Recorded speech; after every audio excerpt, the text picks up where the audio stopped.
नमस्कार मोर एक सुंदर वीडियो को आपण मानक स्वागत।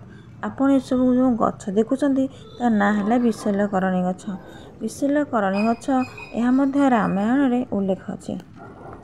यह एक लता जातीय उद्भिद। यह माटी रे माड़ी थाए। यह लता को आम समस्त जानते किंतु चिन्ह पारती नहीं। यह पत्र तीव्र गंधयुक्त। बहु पुरातन काल रे यह व्यवहार करुले। क्षत स्थान रे विशल्यकरणी पत्र को मक्चि तार रस को लगेवा द्वारा उपशम मिले। यह आम कटा घा बिंधा व्रण दरज इत्यादि रे व्यवहार करा जाए।